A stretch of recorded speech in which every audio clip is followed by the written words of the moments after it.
The Adventures of Jane Arden, a thrilling drama of a fearless girl reporter, the most beautiful woman in the newspaper world. Jane Arden, star reporter for the Bulletin, important newspaper of a big American city. We take you now to the 10th floor of the Bulletin building. The entrance to the floor is guarded by a watchful reception clerk. The room stretches the full depth of the building, a maze of desks.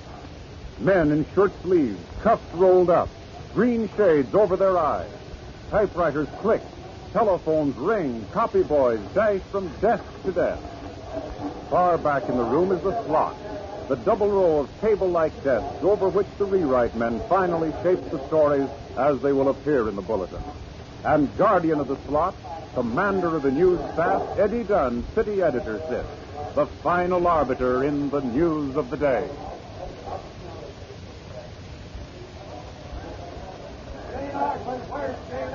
Jane Arden. Mr. Dunn wants Jane Arden. Jane Arden. Yeah, hold it, Jimmy. Here she comes. What's all the excitement? Well, Mr. Dunn wants to see you, Miss Arden. Oh, I'm practically there. Jerry, be a good cub reporter and toss my papers on my desk, will you? If you don't quit calling me a cub reporter, I'll never get inspired to be anything else. Well, turn in about 10 good stories to Eddie Dunn, and you might get inspired to take the cub off. Oh, give me a chance. That's all I say. Just give me a chance. And I'll be the best male Jane Arden in the racket. Oh, Jerry, what a goal.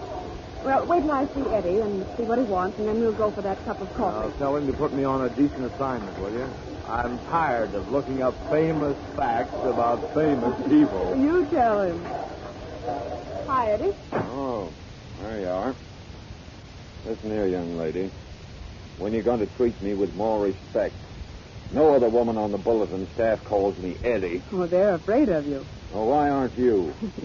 Afraid of all that bark and no bite? Well, I'd be a pretty bad writer if I didn't see under your bluff, Eddie Dunn. Wait a minute, that's enough disrespect for one day. The lucky thing you're a good reporter. That's all I've got to say. Jane, I wanted you to find out a little something.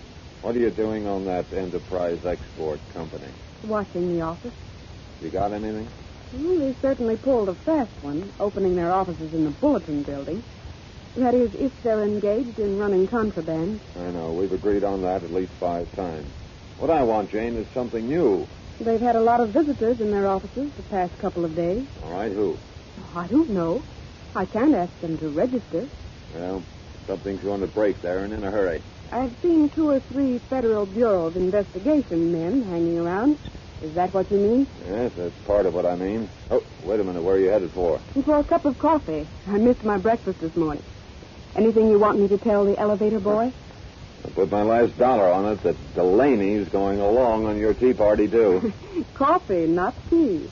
And, Mr. Dunn, I'll bet that's the first dollar you've won since the gold rush. I'll see you at noon.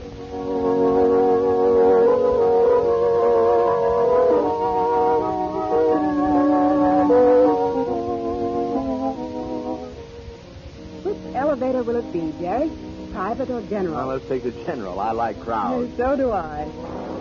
Step back in the car, please. If either one of us weighed a pound more, we couldn't get in. Hello, please. My goodness, you'd think they'd have bigger elevators in this building. Boy, I want to get out on a 9th. That's just on the way back up. What kind of an elevator is this? Keep your ears open. Will you please not lean on me? Yes, don't try to push. It's always like this around noon. First floor. Oh! The man's Will fainted. you let me out of here, please?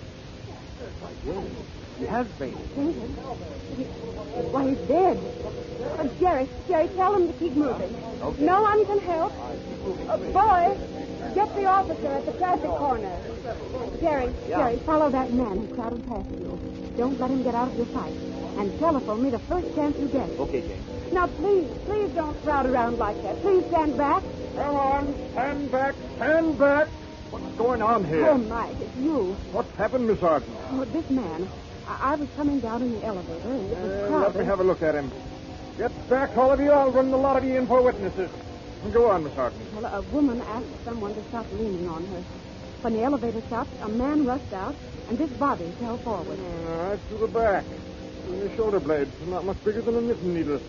Sharper than a razor. It's just the kind of a weapon a man could use in an elevator and have a chance of not being detected. So on sailor's symbol. Yeah, that's what he did. Right in his palm. He must have known what he was doing. It probably went straight to the heart. Yes, he died instantly.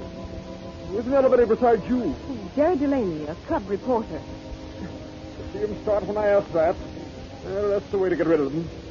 Where's Delaney? I sent him to follow the man who trotted out in such a hurry.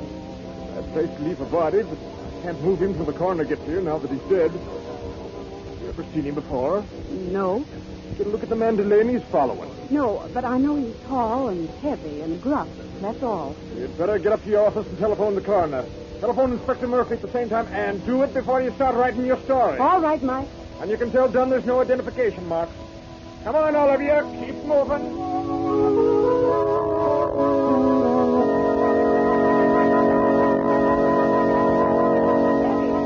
Eddie, What's happened? there's been a man murdered on the elevator in this building.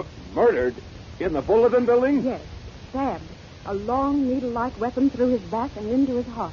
Well, what are you doing about it? And Mike, the traffic officer, is down in the entrance lobby with the body.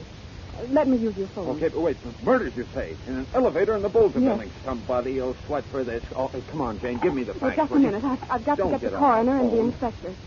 What did you leave him for? Now, Eddie, don't go down there. Wait a minute. Hello. Give me the coroner's office. Hello, this is Jane Arden at the Bulletin. There's been a man murdered. Jane, listen. Let's don't waste time with the coroner. Stop talking. I can't hear. Yes, coroner, murdered. Officer 156. Jane, listen. Yes, tell him Officer that... 156 is in the lobby of the Bulletin building with the body. Yes, I'm calling Mercy. Jane, listen. Keep off that phone. No, that's red tape. Operator, get me Inspector Murphy at police headquarters. He's got to get word from the police before he does anything. Oh, you'll learn how the police work if you live long enough. Hello. Hello, Inspector Murphy. Hello, is this you, Inspector? Jane, tell him to get moving or I'll pour it into the police department like it's never been poured in before. I can't afford to have this happen in the Bulletin building. Oh, I was trying to make Eddie Dunn be quiet. This is Jane Arden. There's been a man murdered in an elevator in the Bulletin building. I've notified the coroner. Yes, Officer 156 is guarding the body. He's waiting for you. Now, will you talk to me? Well, it's no wonder more than 40% of the murders in this city go unsolved. I told you something was going to break. You mean you think it's something to do with the Enterprise Export Company? All right. How did it happen? Just a heavy sigh. A man's body toppled. Someone screamed he fainted. How many people were in that elevator? Oh, it was crowded. All right. What kind of a looking man is the one who's dead? He's tall, dark, and well-dressed. Rather good-looking. Yeah, it doesn't mean a thing. Oh, I know. Death has a way of painting a mask over a face. Well, I can't stand here talking. Where are you going? Down to get started on that story. Oh, Murphy in the coroner won't be around for a while. Where's Delaney? Delaney. Oh, Delaney. Oh, he was on his way to get a cup of coffee. Where did you send him? I Don't stall now, Jane, just because he's a nephew of the publisher. Eddie, I'm on a story. Where did you send Delaney? Are you giving me the third degree?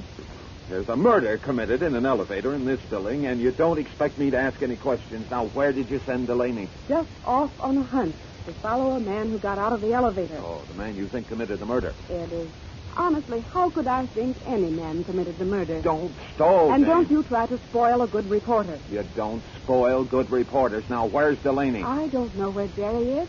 If he's following a man, he may not get back for some time. And then again, he might. All right, when he gets back, tell him to do the sob-sister angle of this crime. Oh, Eddie, why don't you give him a break? I am giving him a break. I'm breaking him in. Jane, I got it. Oh, Jerry, how'd you get back so soon? Well, I ran out of money. I knew it. Where did the man go? Well, he hopped a taxi cab. And what did you do? Well, I only had 2 bits in my pocket. I just got the license number of the cab. Something. What is it? Well, I wrote it on a slip of paper, and then I came back into the building and took a look at the body. Well, there wasn't any blood on it. It's a slip of paper. Let's see it. The license number. What is it? Well, I had it right here in my pocket. Oh, Jerry. Well, I know I had it right here. I guess I must have lost it. Well, anyway, Delaney, you can give us a description of what the escaped man was wearing now. We can run it in the society column. Well, the cab was red. I remember that. Yes, and so are 200 others in this city. Well, we'll get police headquarters to have all squad cars on the watch for a red cab and a tall, heavy man with a gruff voice. Wearing a brown tweed suit, a brown felt hat, and with a slight limp. There. You see, Mr. Dunn, he does know. All right, Jane. Get downstairs. Talk with the coroner and Murphy. We've got an edition going to press in 55 minutes. Come on, Jerry. We've hit it now. We're on the trail of a real newspaper story this time.